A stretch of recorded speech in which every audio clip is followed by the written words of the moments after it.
Hai semua, membangun sebuah mega proyek infrastruktur memerlukan biaya yang tidak sedikit dan mencapai triliunan rupiah. Meskipun mengeluarkan biaya yang sangat besar, namun mega proyek tersebut sangat dibutuhkan dan bermanfaat sekali bagi masyarakat di sekitarnya. Berikut ini adalah mega proyek yang terbesar dan termahal di atas laut. Mega proyek Mose Venezia. Kota Venezia di Italia sudah identik dengan banjir, di mana setiap kali memasuki peralihan musim gugur ke musim semi, kota Venezia ini selalu mengalami kebanjiran. Hal tersebut dikarenakan karena kota Venezia ini dibangun di tengah-tengah laguna, sehingga kota Venezia ini memiliki fenomena alam yang disebut dengan aqua alta. Aqua alta atau air tinggi ini sudah ada sejak abad ke-5, dan terjadinya aqua alta ini karena pengaruh air pasang, suhu atmosfer yang rendah, dan angin kencang yang berasal dari Laut Adriatik sehingga menyebabkan banjir. Pada November tahun 2019, hampir 80% kota Venezia ini mengalami banjir yang mencapai ketinggian 187 cm. Karena parahnya banjir tersebut, akhirnya pemerintah setempat membuat mega proyek yang disebut dengan mega proyek Mose yang dimulai pada tahun 2003. Mose ini merupakan sistem pertahanan yang terintegrasi yang dikendalikan oleh gate atau pintu gerbang air untuk mencegah kota Venezia dari banjir. Sistem Mose ini terdiri dari 78 pintu gerbang air yang masing-masingnya memiliki panjang 20 meter. Proyek Mose ini sendiri menghabiskan biaya sebesar 7 miliar US dollar atau setara dengan 101,5 triliun rupiah. Sistem Mose tersebut ditempatkan di sepanjang pesisir pantai dan berada di 3 lokasi yang berbeda, yaitu Malamocco, Chioggia, dan Lido. Untuk proses kerjanya, ketika Mose sedang tidak aktif, Mose ini akan terbaring di dalam air laut. Dan saat diaktifkan, pintu gerbang air seberat 42 ton tersebut akan naik ke atas dan akan menghalangi gelombang air pasang laut yang akan masuk ke kota. Naiknya pintu gerbang air tersebut dikarenakan karena adanya udara yang terkompresi yang disalurkan ke dalam pintu gerbang air, sehingga air laut pada pintu gerbang akan keluar otomatis dan membuat pintu gerbang tersebut akan naik. Pintu gerbang air ini dapat menghalangi gelombang air pasang setinggi 3 meter. Kemudian setelah selesai digunakan, pintu gerbang tersebut akan otomatis turun ke bawah air laut lagi. Untuk proses naiknya, pintu gerbang ini memakan waktu 30 menit, sedangkan untuk proses turunnya akan memakan waktu sekitar 15 menit. Pada proses pembuatannya, housing atau tempat pintu gerbang air ini berada, dibuat pada lokasi yang berbeda, yang kemudian ditenggelamkan ke dasar laut. Housing tersebut memiliki ukuran yang sangat besar dan berat masing-masing housing ini mencapai ribuan ton. Dan housing ini terhubung dengan daratan melalui caisson. Ketika uji coba pertama pada tahun 2020 yang lalu, sistem Mose ini berhasil lolos tes setelah berhasil melindungi kota Venezia dari gelombang air pasang setinggi 1,3 meter. Dan sejak itu, Mose ini terus dikembangkan performanya. Untuk setiap tahunnya, biaya perawatan proyek Mose ini menghabiskan dana 100 juta euro atau setara dengan 1,6 triliun rupiah. Mega proyek Afsluitdijk di Belanda. Afsluitdijk adalah bendungan dan jalan raya sepanjang 32 km yang berfungsi untuk melindungi area daratan rendah Belanda dari banjir. Bendungan Afsluitdijk ini memisahkan Laut Wadden dan Danau Ixelles di bagian utara Belanda, serta merupakan bagian dari proyek Zuider-Zeewerken. Dalam sejarahnya, ketika bendungan Afsluitdijk ini dibangun pada tahun 1927, bendungan ini merupakan bendungan yang terbesar di dunia yang pernah dibangun pada waktu itu. Fungsi bendungan ini sangatlah besar bagi Belanda, di mana bendungan Afsluitdijk ini banyak menyelamatkan nyawa dari banjir besar yang melanda pada tahun 1953. Pembangunan bendungan Afsluitdijk ini dimulai pada 4 titik lokasi di sepanjang bendungan yang kemudian ditimbun dengan material langsung ke dasar laut, sampai mencapai permukaan laut.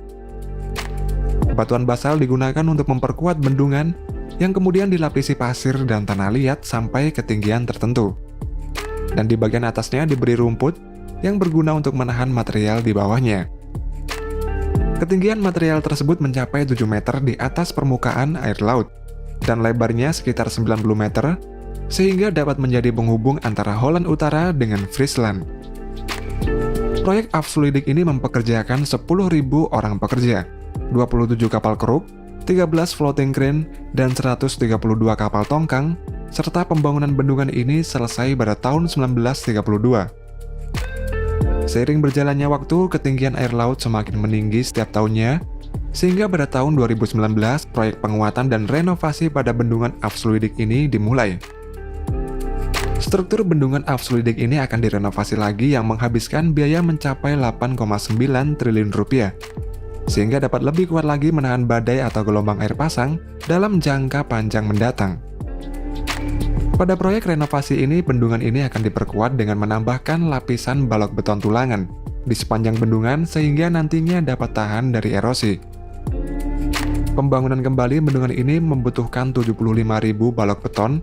Selain itu akan dibangun saluran air baru yang dilengkapi dengan teknologi terkini.